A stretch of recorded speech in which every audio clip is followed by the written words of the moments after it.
व्यापार चल रहा है। एक दो चीज और मैं आपको बताना चाहता हूं कि आप अपने घर में अक्सर मच्छर मारने वाली दवाएं इस्तेमाल करते हैं। अलग अलग नामों से बाजार में बिकती हैं। कोई जो है लिक्विड फॉर्म में आती है, आप उसको लगा देते हैं।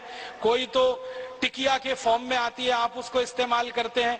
कोई तो कॉइल के फॉर्म में आती है, आप उसको इस्तेमाल करते हैं।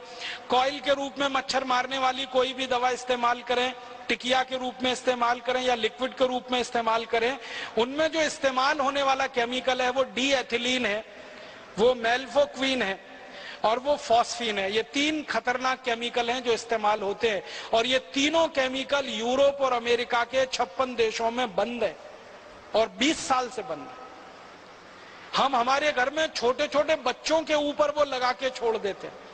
मैंने कई घरों में देखा 2 महीने के 3 महीने के छोटे छोटे बच्चे सो रहे हैं और उनके नजदीक में वो कॉइल जल रहा है जिसका धुआं नाक के रास्ते से बच्चे के फेफड़े में उतर रहा है।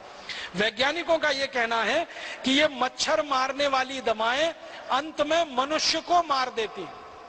कई बार क्या होता है, मच्छर तो इनसे मरते नहीं है, मनुष्य मर जाते हैं जिनके लिए ये दवाएं इस्तेमाल हो रही हैं। और ज्यादातर इन दवाओं का व्यापार, डी एथिलीन का व्यापार, फॉस्फीन का व्यापार हिंदुस्तान में विदेशी कंपनियों के कंट्रोल में है और वो अंधाधुंध केमिकल इंपोर्ट करके लाके बेच रहे हैं और भारत की कुछ स्वदेशी कंपनियां भी बनाकर उनको बेच रही हैं। तो आप जरा सोचिए, आपकी सुरक्षा के लिए, आत्मरक्षा के लिए आप कम से कम ये चीजें इस्तेमाल करना बंद करिए। फिर आप बोलेंगे मच्छर तो हैं, उनका तो क्या उपाय है? सबसे अच्छा उपाय है मच्छरदानी लगा के सोइए।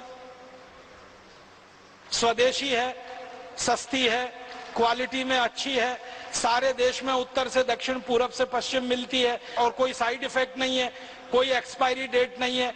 एक बार खरीदी तो 20-25 साल चलेगी और तरह तरह की मच्छरदानियां आने लगी हैं। अब तो वो डंडे वाली जरूरत नहीं है, एक हुक में लटका दीजिए वो आती है, आप ऐसे खोल के सो जाइए आती है, नहीं तो चादर की तरह से ओढ़ के सो जाइए, कुछ नहीं कर सकते। तो ये मच्छर मारने वाली दवा से तो अच्छी है। मच्छर मारने वाली दवाएं खरीदें, विदेशी कंपनियों को मुनाफा दें, उससे अच्छी अपनी मच्छरदानी है। और आप चाहें तो एक छोटा प्रयोग और करके देख सकते हैं।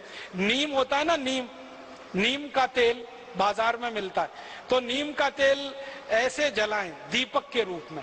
एक दीपक ले लें, उसमें रुई की बाती बनाएं, नीम का तेल जला के दीपक को रख दें। वो दीपक जितनी देर जलेगा एक भी मच्छर कमरे में नहीं आएगा। इतना सस्ता और सरल उपाय। नीम का तेल बाजार में 30-40 रुपए लीटर मिलता है। 1 लीटर तेल खरीदेंगे, बड़े आराम से 3-4 महीने चलता है। और दूसरा एक तरीका है, गाय के गोबर से बनी हुई अगरबत्ती और गाय के गोबर से बनी हुई धूप बत्तियां भी बाजार में अब आ गई हैं। कई गौशालाएं उनको बनाती हैं, उनको जलाकर आप सो जाइए, वो भी मच्छर को भगाती हैं और क्वालिटी में मच्छर अगरबत्ती से अच्छी। अगर गाय के गोबर की अगरबत्ती धूप बत्ती जलाएंगे तो पैसा किसी गौशाला को मिलेगा और उससे गाय की रक्षा होगी और गाय की रक्षा के बाद अंततः देश की ही रक्षा होने वाली है। और अगर आप मच्छर अगरबत्ती खरीदेंगे तो पैसा किसी विदेशी कंपनी के पास जाएगा और उस पैसे से आपका भी नुकसान, देश का भी नुकसान हो जाए। एक दो चीज